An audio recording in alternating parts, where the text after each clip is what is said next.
Yeah, when Is Coke somebody big in the says South? podcast, oh, No, God. no, it is, yes, but in the South, people refer to any soft drink as a or Coke. like Give me a Coke, yeah. and then they'll say what kind. Oh, I was What- thinking what- of cocaine. Oh no, Oh, no, do you need- that too. But yeah, if you need need some that, cocaine, we'll do there's that. plenty of that. Giorgio's over there. I actually have never done coke. Big weed guy, shrooms a couple times. Here's why I haven't done coke yet. The first time I ever saw it, I was in college, and I was sitting on the couch at a frat party, and a dude who I hadn't met busted out of the bathroom right to me and goes, "Dude, I'll tell you why baked potatoes are better than mashed potatoes." And I was like, "I've never met you before, and you're acting like this conversation was already taking place. Down to talk taters, but like let's talk, favorite colors first, and like ease into that." And then I asked my buddy, I was like, "What was that guy on?" He was like, "Coke," and I was like, "Oh, cool, that seems kind of fun." And then the night progressively, this guy just was like out of control. And then I've had a couple weed brownie experiences where my heart has like.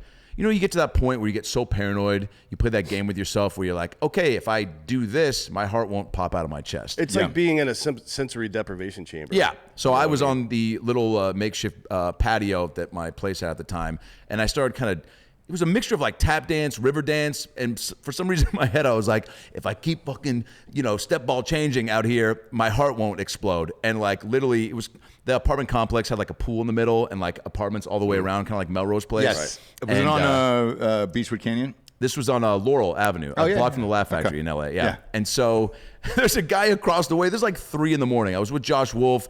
We just interviewed Jonathan Coachman at his hotel and took a little. It was so fun. And Jonathan Coachman from now ESPN. But yes, from wrestling. Yeah. And Josh gave me all this weed brownie. And Josh is a professional. He is weed a smoker. professional. Yeah, he's a professional drug guy. Yes. Yep. And yep. he can just.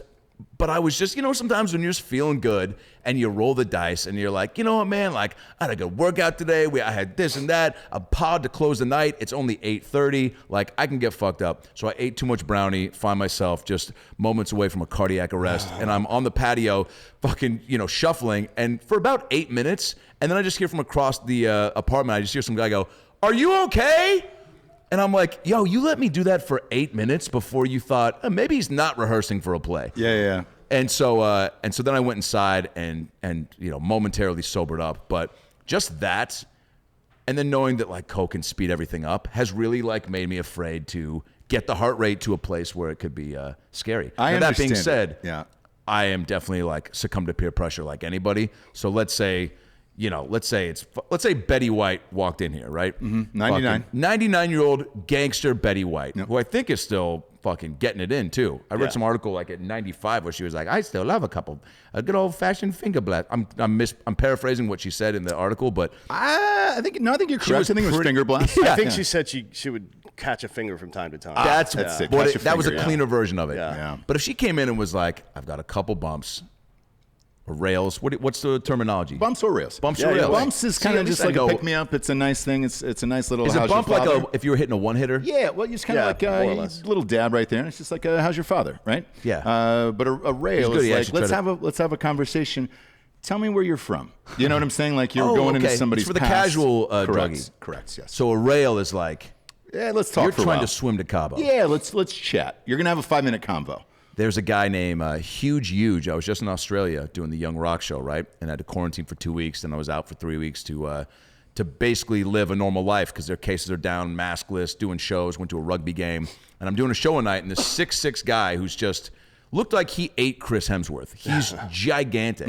If you pull up his Instagram page, it's Huge Euge. His name's Eugene, but he calls himself Huge Euge. Pop that up, Bob. Let's get a peek. Huge Euge. It's man. So this guy comes up to me. He's like, "Mate, you're my favorite fucking comedian." All this shit.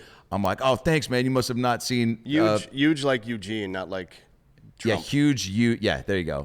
Oh man. Let's see. Maybe type in Instagram. No, that's not him. Let's see. There you go. Top left, baby. Top left, hot Bob. There you go. Yeah, oh, dude. God, that guy came up comes up to me and he goes, "Do you want to go do? Do you want to do some racks later? Do a rack?"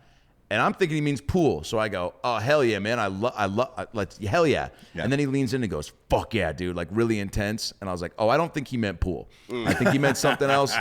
Then I didn't meet up with him for whatever reasons, because then he sent a lot of texts that were like, "Hey, I'm not going to be able to make it to your second show because a buddy of mine came over. We got into a fight.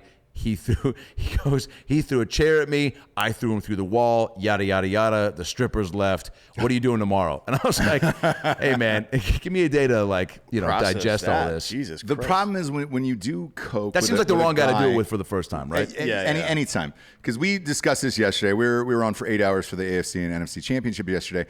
There was a horrific story where the kicker for what the fuck school was Florida it? State. Florida State ripped a turtle in half from another fraternity. R.I.P. Turntle. Yeah, Turntle, right? Turntle the turtle, yeah. Yeah, Turntle Wait, the turtle. an actual turtle? An actual Yeah, live. he like grabs that's each side of awful. the Yeah. shell. Like Wait, why? that person should be in prison So- forever.